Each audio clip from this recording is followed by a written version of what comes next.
Muy buenas tardes, tengan todos ustedes en esta edición 138 y hoy tenemos un invitadazo, una persona, por supuesto, amigo de nuestra comunidad, por supuesto, un pedazo de abogado, créanme, con una estructura jurídica bárbara, que vive la profesión y que siempre es un referente en el ámbito tributario, en todos estos temas fiscales que siempre día a día, pues simplemente nos ponen a estudiar, nos ponen a preguntar, nos ponen a cuestionarnos, nos ponen a investigar y por supuesto, pues también nos obligan a transmitir.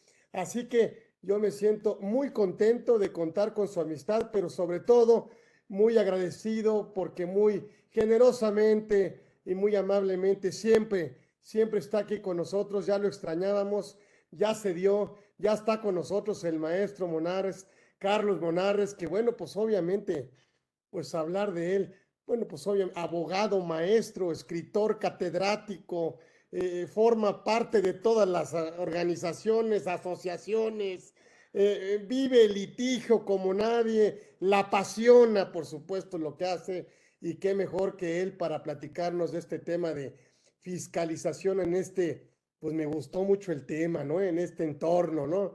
En este entorno, y qué mejor que él, sin más preámbulo, no necesita, la verdad, ninguna presentación. Yo lo hago por temas, obviamente, pues ahora sí que naturales, normales, ¿verdad? Pero tiene todas las credenciales, tiene todos los tamaños, y es un privilegio para nosotros estar aquí en Conversando con Orfe, con don Carlos Monarres, que por supuesto, yo ya miren, tengo mi pluma, tengo mi libreta, yo tomo clase y lo escuchamos para este tema que me encanta y por supuesto es su casa, no viene de invitado, viene de anfitrión, simplemente él nomás nos dice cuándo quiere estar aquí y las puertas siempre estarán abiertas para su persona. Así que bienvenido mi querido Carlos, mi querido tocayo, así nos decimos nosotros.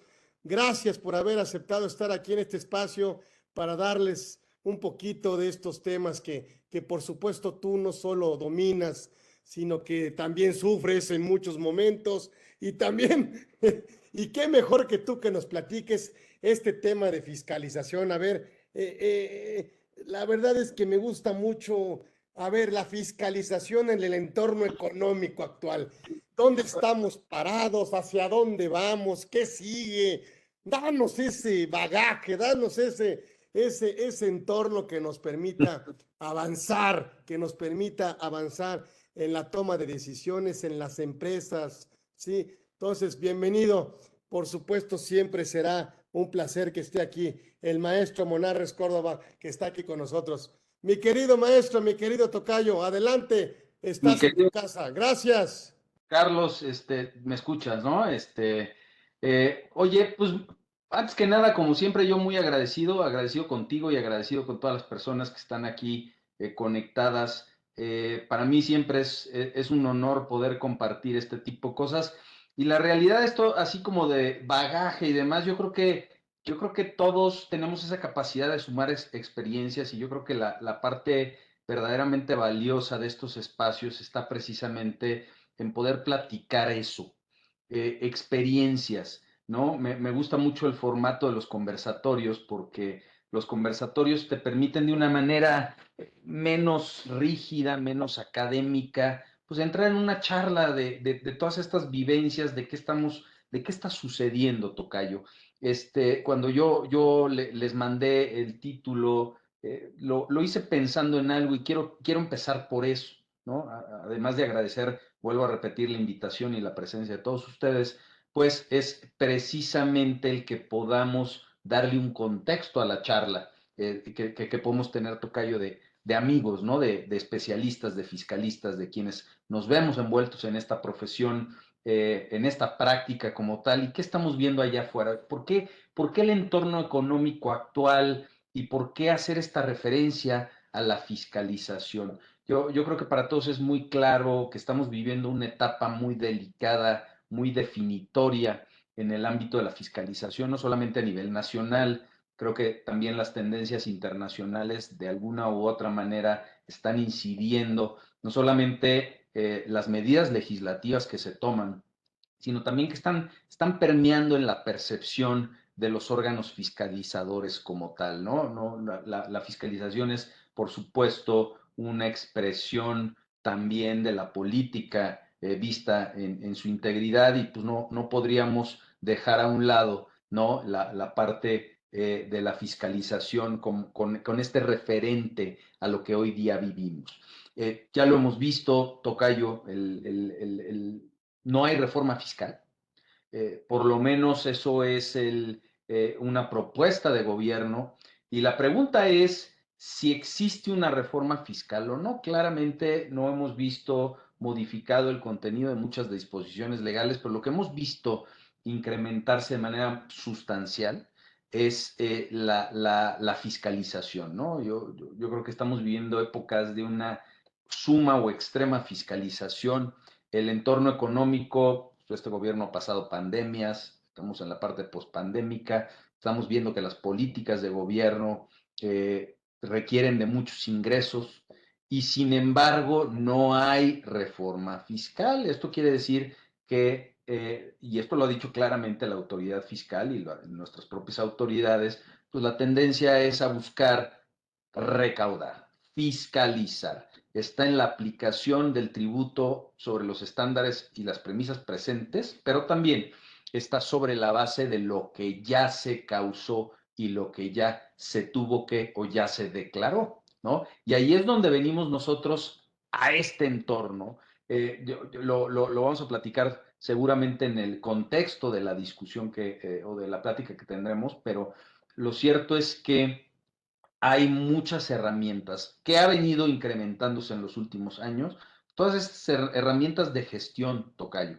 Hemos visto que no solamente hemos tenido ciertas tendencias jurisprudenciales que han afectado la fiscalización. Déjame utilizar el concepto de fiscalización en un sentido muy amplio, ¿no? Como no nada más el ejercicio de facultades de comprobación, sino todos los actos pendientes. Aquí me refiero a los de gestión para lograr la debida aplicación del tributo en aras de pues precisamente encontrar la satisfacción de la deuda tributaria, que es la finalidad última o principal del sistema tributario, ¿no? Entonces, desde esa perspectiva, yo te diría, ahí es donde hemos venido viendo ciertas reformas, vamos a hacer referencia a algunas de ellas, la gestión, cómo le hacemos para controlar las obligaciones fiscales, temas informativos, temas de algunas medidas de sanción. Pero bueno, yo creo que en el entorno económico actual no nos podemos sentir o decir sorprendidos, ¿no?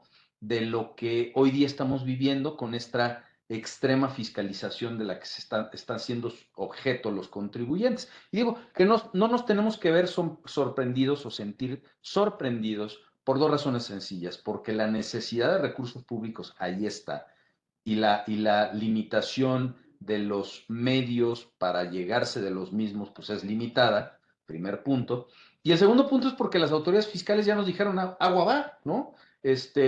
Tenemos estos informes, ¿no? Tributarios y de gestión que salen de manera trimestral, ¿no? Que contiene el famoso ABC fiscal, esta estrategia de recaudación basada en este ABC institucional, que es, pues la A tiene la referencia de aumentar la eficiencia recaudatoria, la B se refiere a bajar la evasión y la elusión, y la C, combatir la corrupción. Si tú te fijas, Tocayo, es un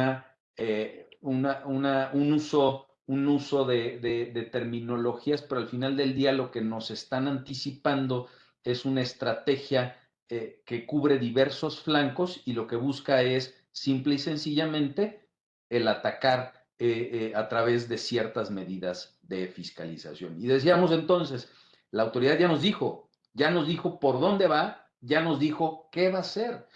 Vamos a entrar también al tema de otras medidas con posterioridad, pero mira, ¿qué nos dice?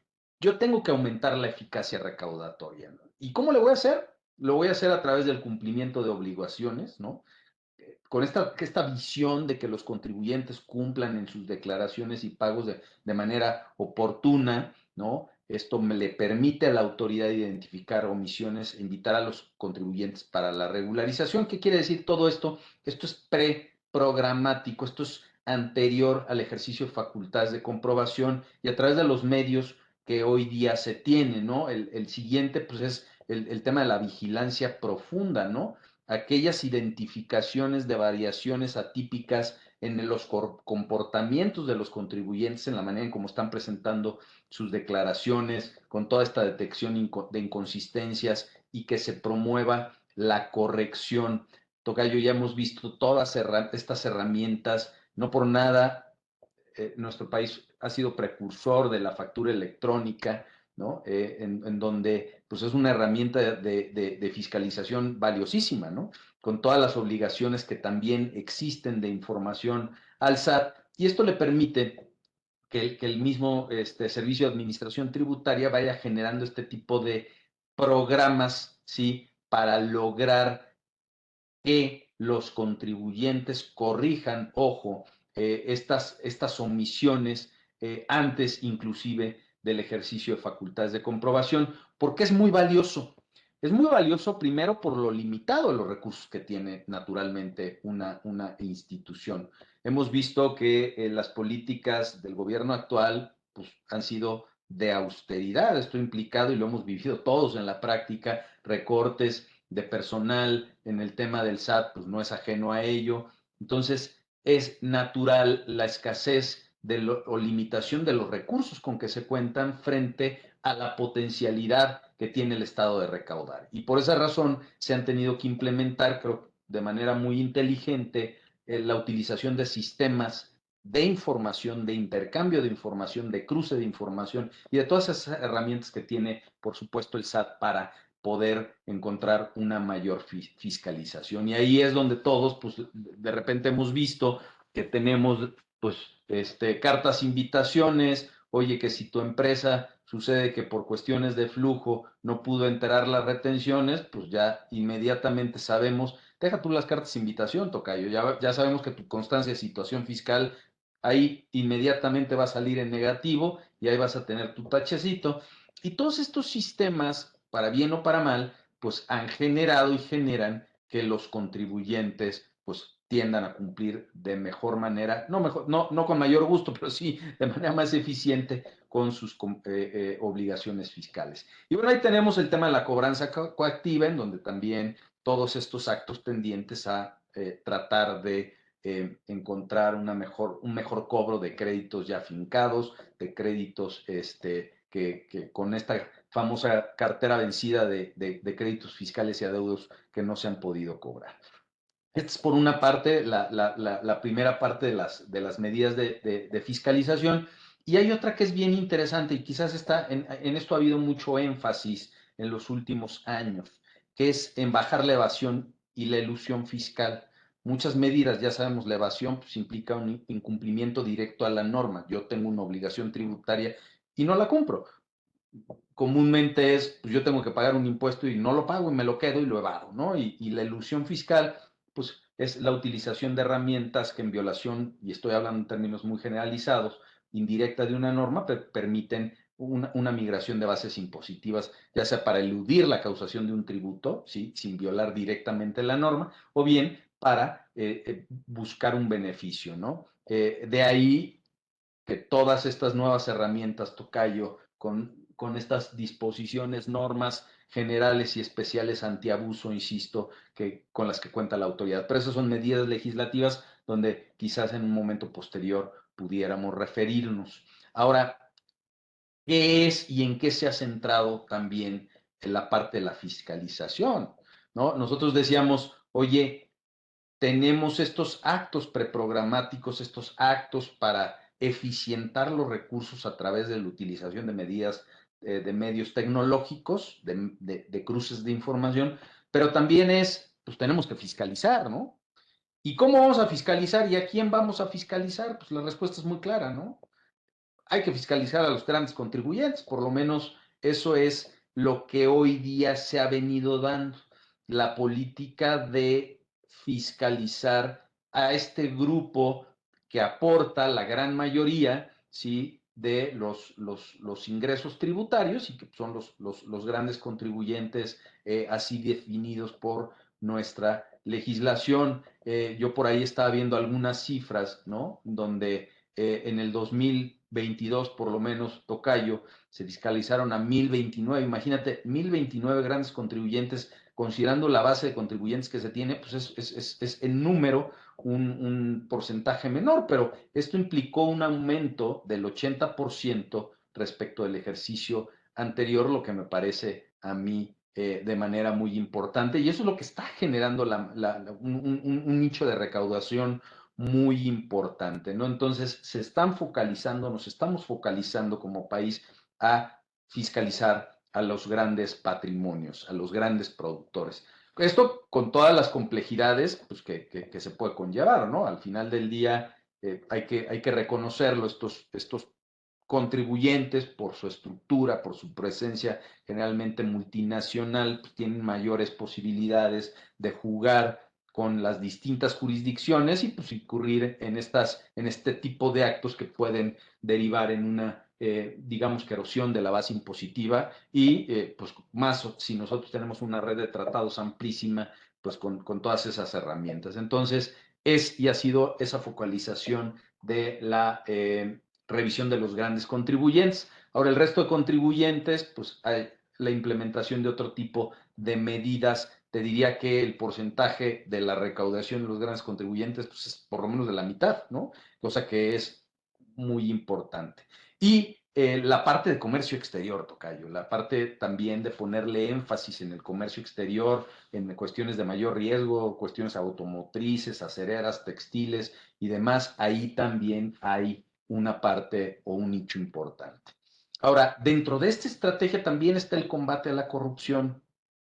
Combate a la corrupción, pues se traduce por lo menos en lo que te expresa la autoridad fiscal en estos esfuerzos para detectar redes criminales, su modus operandi. Yo en lo personal, aunque tú sabes que yo no me dedico a estos temas, pero cuando he podido platicarlo con algunos colegas, tocayo, me he dado cuenta que la parte del proceso penal, pues en realidad sigue sin ser ni siquiera ejemplar, ¿no? Yo revisaba algunos datos y ves el tipo de delitos por los cuales se han abierto los procesos penales, la diferencia entre denuncias y vinculaciones a procesos, cuántos servidores públicos, cuántas personas físicas, cuántas personas morales han sido también sujetas de procedimiento penal, y en realidad no es tan amplia y se trata de delitos en relación al RFC, impresión ilegal de comprobantes, etcétera, etcétera. Entonces parecería,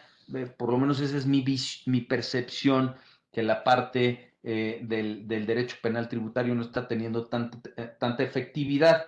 Sin querernos meter a eso también, tocayo, lo hemos platicado muchas veces personal y en varios foros, pues tenemos la ventaja de que la famosísima reforma penal tributaria en lo referente por lo menos a la medida de prisión preventiva oficiosa, pues fue objeto de esta declaratoria de inconstitucionalidad, lo que le vino a dar pues cierta seguridad a muchos contribuyentes de que no iba a ser una herramienta, ¿no?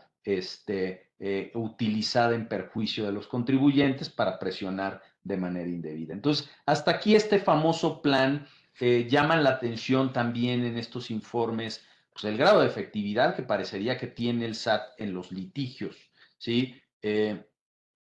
Esto yo creo que es importante comentarlo, ¿no? Porque no es ajeno a nuestra práctica el ver la manera en cómo se está viendo, sintiendo, oliendo, percibiendo la parte también del litigio como un componente esencial en la práctica de la fiscalización, ¿sí? El tema del litigio también es un indicador que nos lleva a ver cuál es el grado de efectividad del SAT, pero también pudiéramos verlo desde muchas perspectivas y es cuál está siendo la tendencia de nuestros tribunales en la resolución de los casos concretos. Y esto viene a generar este ambiente, tocayo, que muchas veces lo hemos platicado, ¿no? La cantidad de auditorías que se abren, la manera en cómo esas auditorías pueden llegar a traer conceptos a veces excesivos, el porcentaje de las deducciones que se rechaza del acreditamiento Y esto puede jugar, esta percepción de los litigios, yo lo he visto por lo menos así,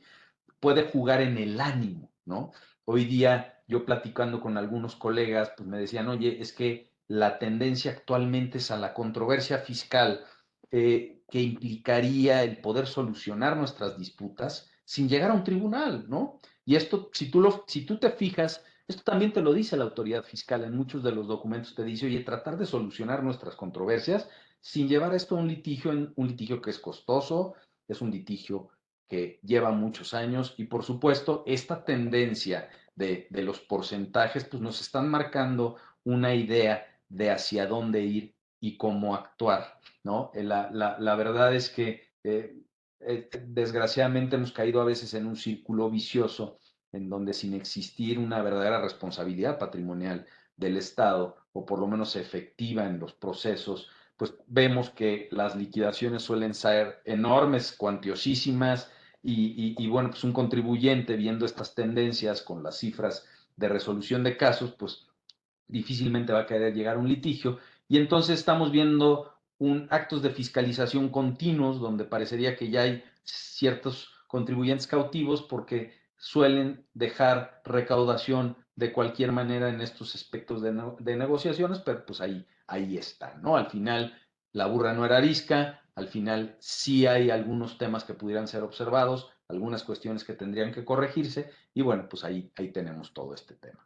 Esto es en una de las tendencias que nos marca la fiscalización o la idea de fiscalización, Tocayo. Pero también tenemos pues este tema del plan maestro de fiscalización y recaudación, ¿no? Todos los años también nos dicen, hacia allá voy, ¿no? ¿Y quiénes voy a involucrar? Pues aquí te digo desde antes que van a estar los de recaudación y que van a estar los de grandes contribuyentes y que va a estar la Auditoría Fiscal Federal, Comercio Exterior, y nos dicen exactamente lo mismo. ¿Cuáles son las herramientas que van a utilizar?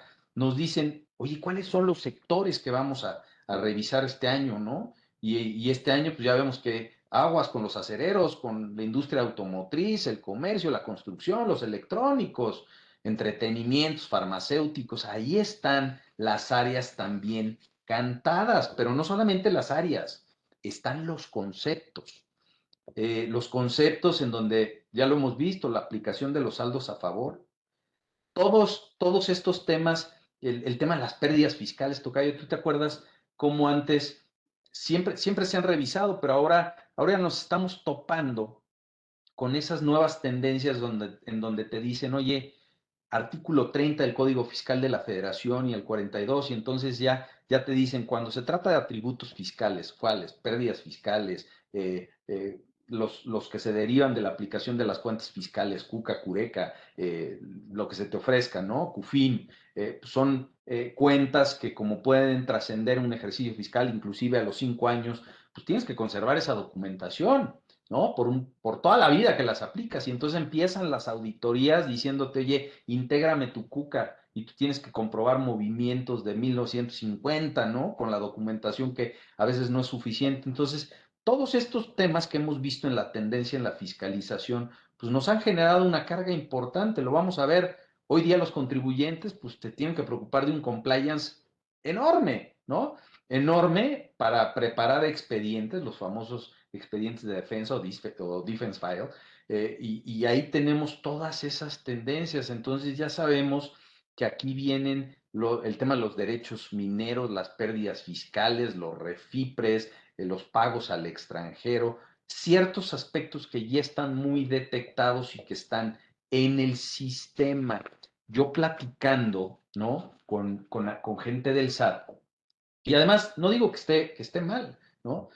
Que te dicen, oye, ¿te acuerdas antes cómo te abrían una auditoría y tú como contribuyente decías, oye, pues a ver si me encuentran un pecadito, ¿no?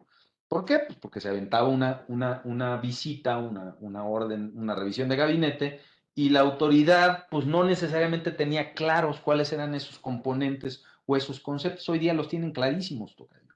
Hoy día existe déjenme llamarla así, una inteligencia y una programación tan soportada a través de ciertos medios en donde cuando te están abriendo la auditoría ya te la están abriendo porque ya saben a dónde vas, a dónde van, ¿no? Y qué van a revisar. Y esto te lo dice también todo esto que estamos viviendo ahora, ¿no? El hecho de que te revisen atributos fiscales, cuentas fiscales, aplicaciones de saldos a favor, donde, oye, que derivan los saldos a favor, que derivan las pérdidas fiscales de ejercicios donde, no sé, abrieron auditorías, donde ya caducaron, ¿sí? Y hoy vienen a revisar el de aplicación, pues así están las tendencias de los tribunales y las propias disposiciones legales donde permitirían a la autoridad pues, ejercer esa doble revisión, ¿no? Entonces, esa es otra tendencia que hay que cuidar como contribuyentes y definitivamente todos estos atributos tenerlos bien documentados con esa temporalidad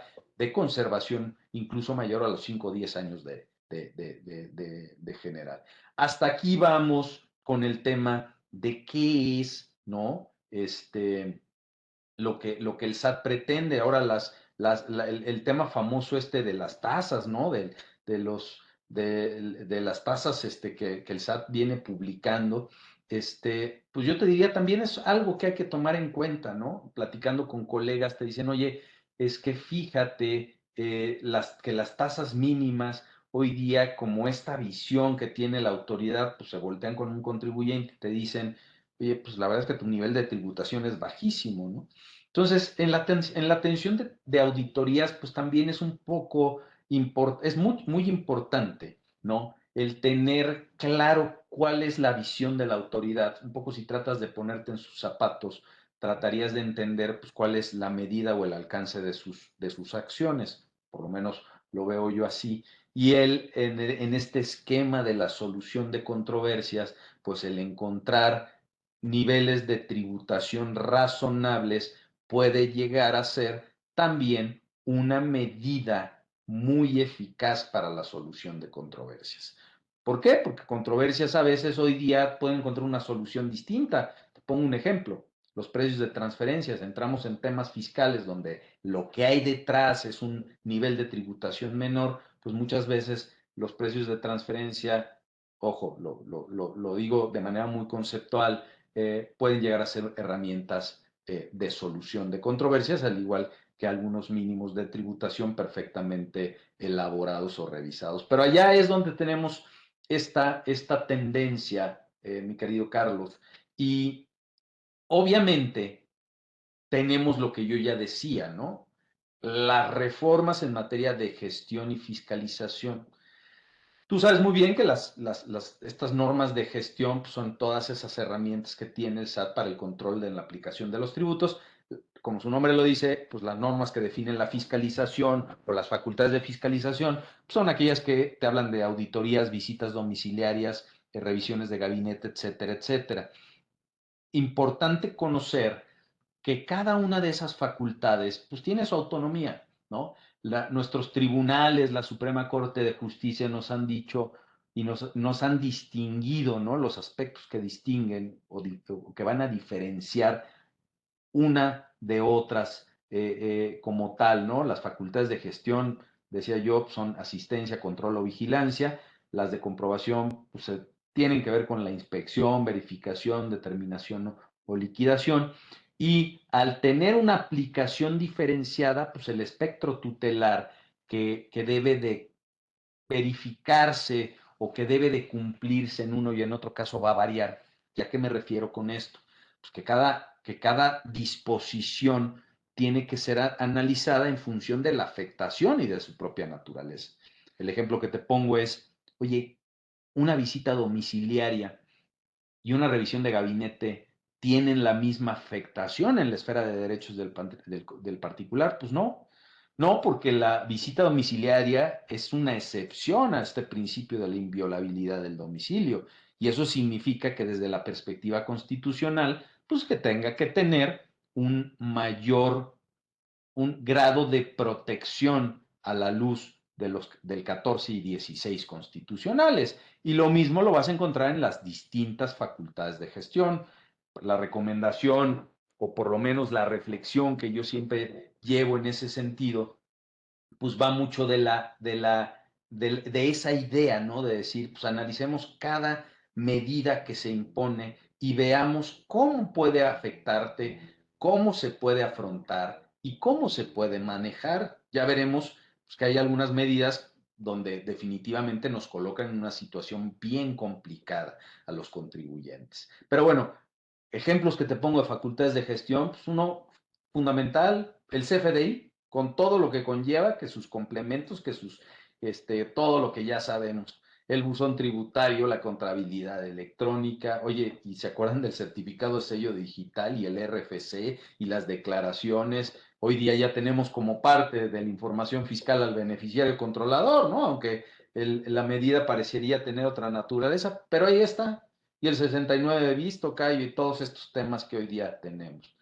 Y luego tenemos en las facultades de comprobación, pues todo esto de las visitas, revisiones de gabinete, las electrónicas. Hoy día ya tenemos las revisiones específicas en materia de beneficiario controlador. Eso quiere decir que el espectro de las facultades de la autoridad sigue creciendo. Y en estas herramientas que tiene la autoridad, pues yo agregaría dos, ¿no? Dos más.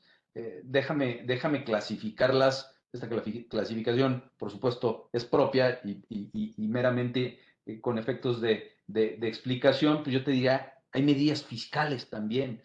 ¿Cuáles son esas? Pues esas que están ahí en la ley.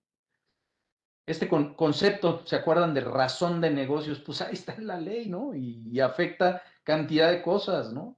5A y el tema de los respaldados y que si las escisiones y la reestructura y todas las normas generales y especiales antiabuso.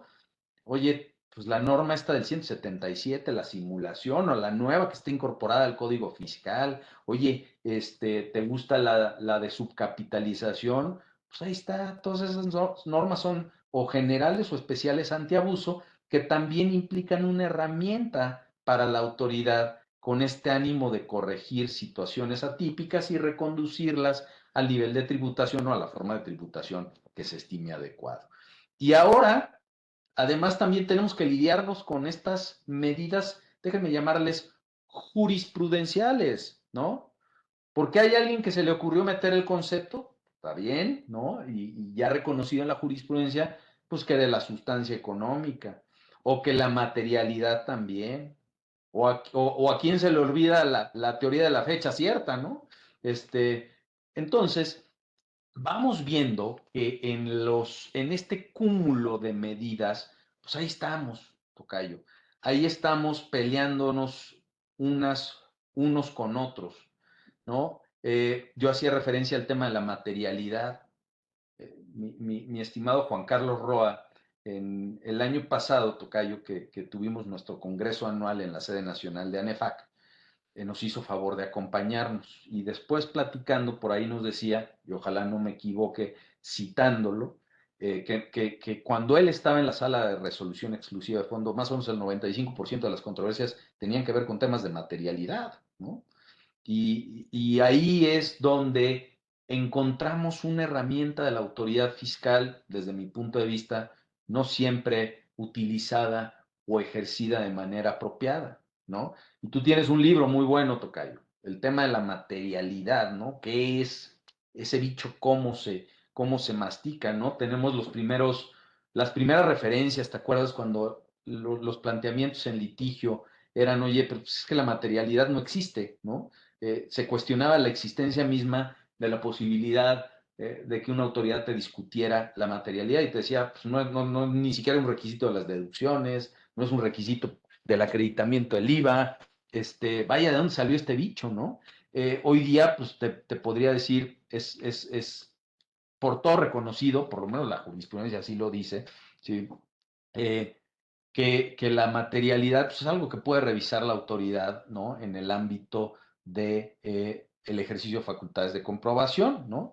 ¿Y qué es en términos muy generales? Pues es simplemente esa referencia, esa valoración que las autoridades tienen de los documentos que amparan operaciones que pues, pueden no haberse realizado y pues simplemente lo que tiende es verificarse que existe una realidad o existencia de las operaciones que producen efectos fiscales, ¿no? Final del día, esto es lo que hoy día existe, ¿no?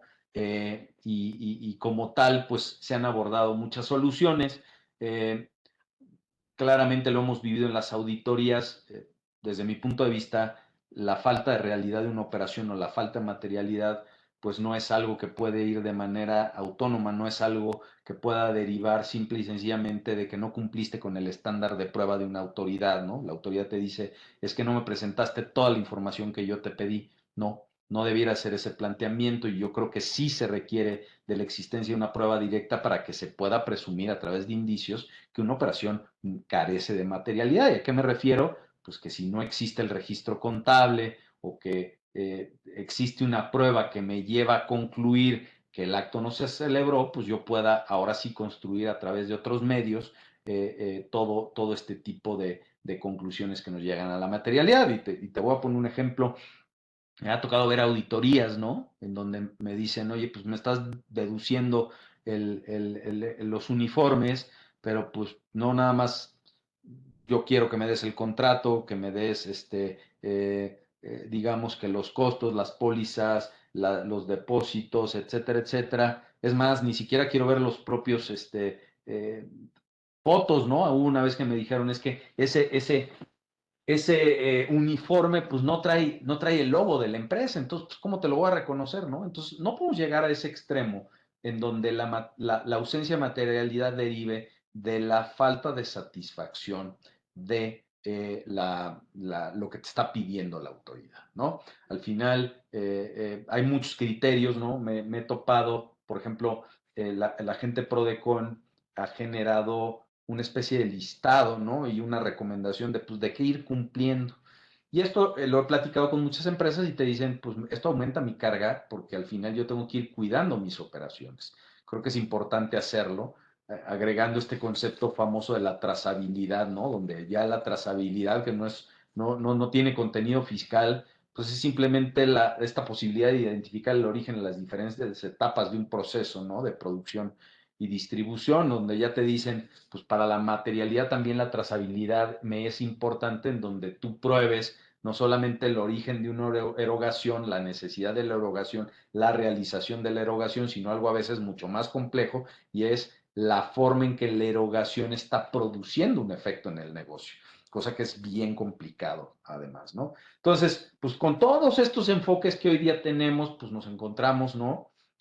Con esta teoría también del propio Juan Carlos Roa, ¿no? Y que te habla de la sustancia económica, cosa muy diferente a la razón de negocios, tocayo. Y te dice simple y sencillamente pues, que todas las erogaciones tienen que tener un efecto o una repercusión en la esfera jurídica y particular, ¿no? Los derechos y las obligaciones que se adquieren y el contenido, valor económico que las mismas tienen, ¿no? Hay un intercambio de bienes y servicios que debe de alterar una posición económica. Todo esto que se viene a expresar. Simplemente yo te diría que para mí este es un problema de prueba, ¿no? Y hay que regresar a los postulados básicos a nivel probatorio, ¿no?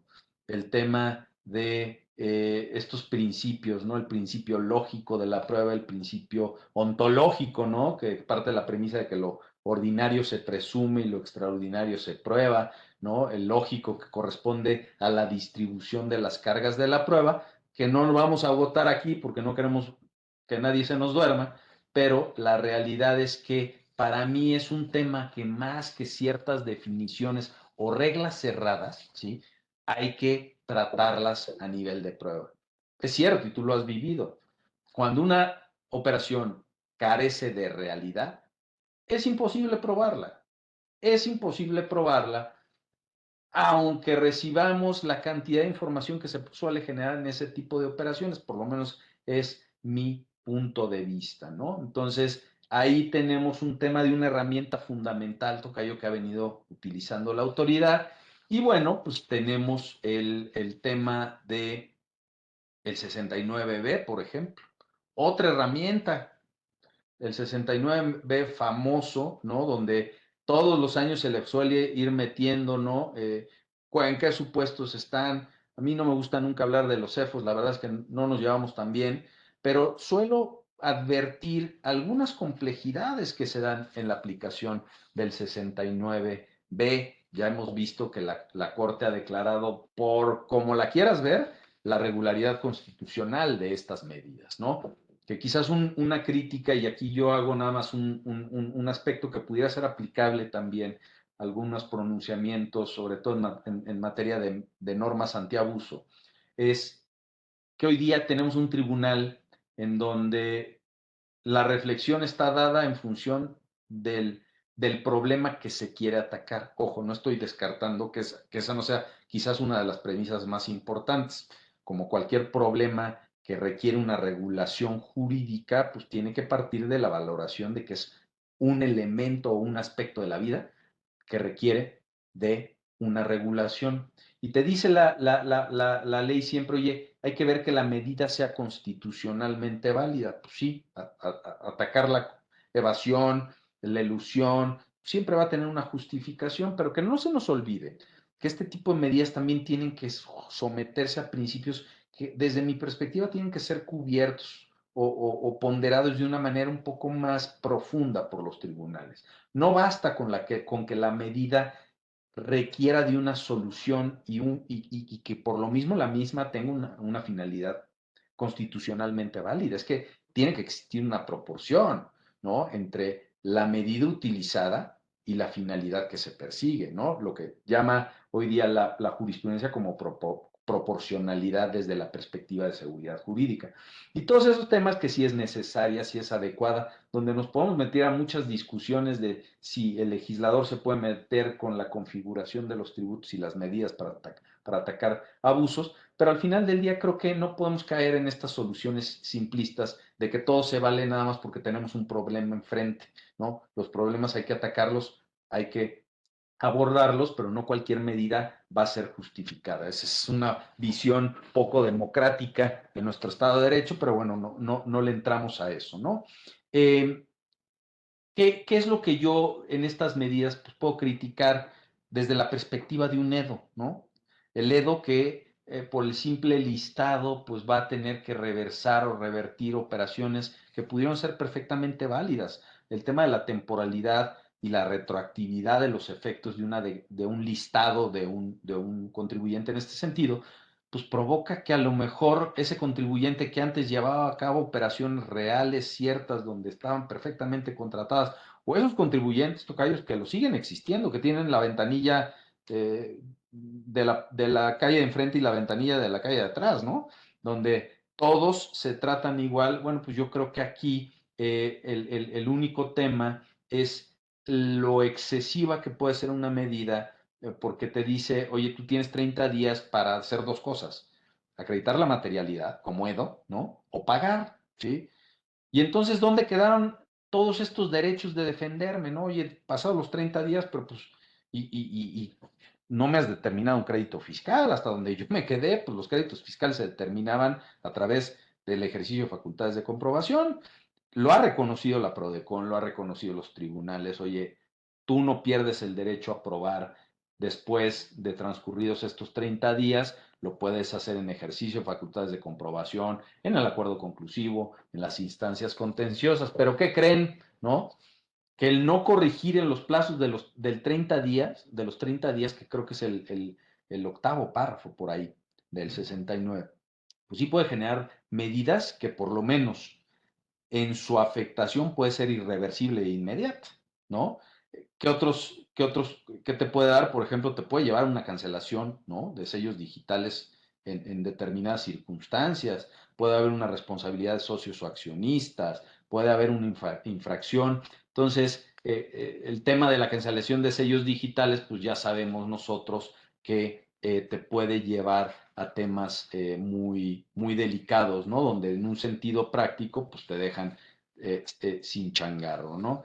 ¿Qué te gusta más? El tema de las normas especiales y normas generales antiabuso, pues esto tiene que ver en el ámbito de las presunciones y ficciones, ya lo hemos visto mucho en el caso de la Suprema Corte, donde básicamente se ha abordado y se ha declarado la regularidad constitucional, ¿no? De estas disposiciones sin entrar verdaderamente al fondo. No quisiera que luego tuviéramos quizás una sesión para analizar algunas de ellas. Yo creo que para los propósitos de esta charla, ¿no?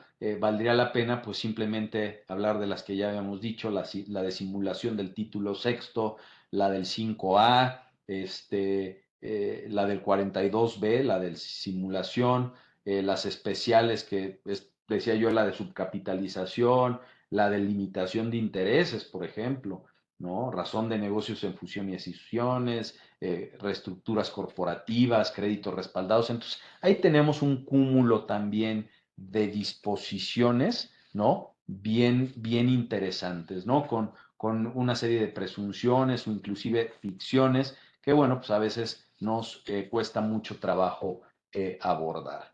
Y bueno, y en todo este tipo de medidas que tiene el SAT, pues probablemente también el tema de la restricción temporal y la cancelación de certificados de sellos digitales, ¿no? Eso lo hemos platicado mucho.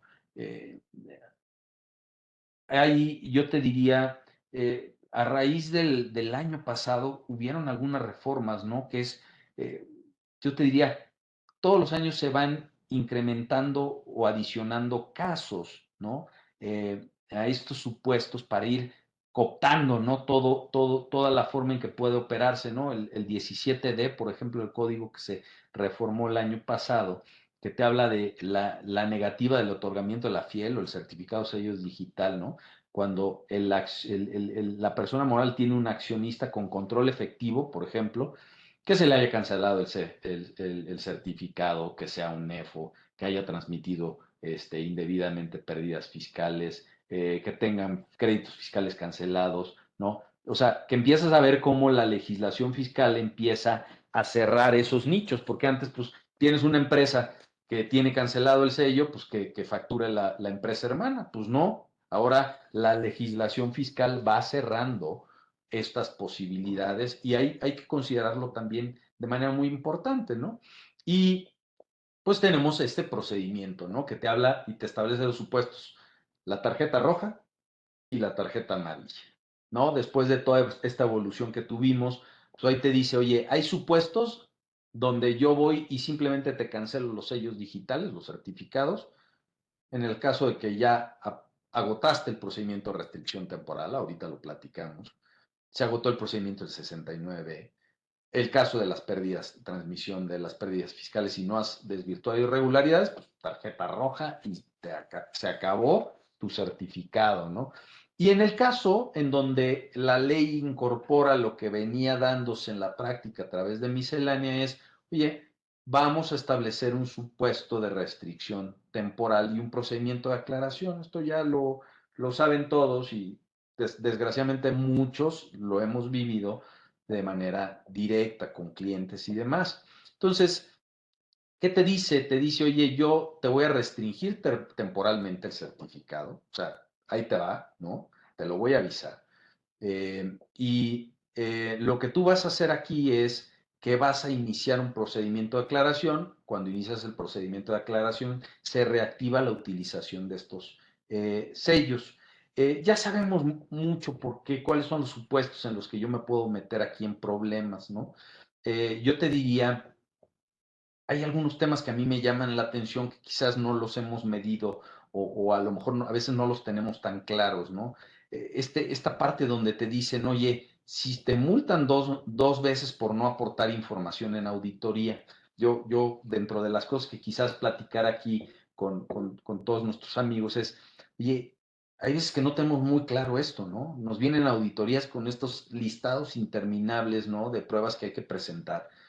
Y nos damos cuenta que a veces no presentamos o no presentamos en tiempo, hay que pensarlo dos veces porque ya hay un supuesto en donde te dicen, oye, si tú no estás contestando esos requerimientos y lo haces por más de dos veces y te multan este par de multas, te pueden llegar a cancelar los certificados de sellos digitales, por lo menos entrar a este proceso, ¿no? Y esto es algo que nos puede colocar en una situación bien complicada, ¿no? El tema que yo he dicho, los EDOs que no agotan el procedimiento no desvirtuaron la irregularidad. Oye, tocayo, aquí tenemos un problema, ¿qué tienes que hacer? Pues ¿qué tienes que hacer? Es pagar, no hay de otra.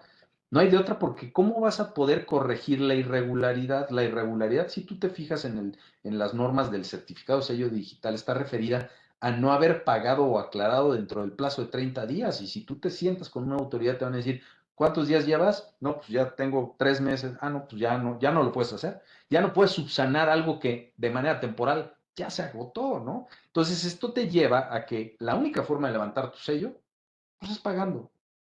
Y sobre todo también porque a nivel procesal, y eso también lo saben todos por aquí, a nivel procesal, pues no procede la suspensión de la ejecución del acto impugnado. Aquí lo que hay que es esperarnos a la resolución definitiva y aquí no puedes tú pelearte, ¿no? Sin, digamos que los efectos de la suspensión. Perdón, no sé si me salí. Todo bien, tocayo. Es que, no sé, ya está. Por algún momento los sentí que los perdí. Entonces, bueno, pues digamos que en todos estos O sea que temas, me estás diciendo que si yo soy un Edo presunto todavía,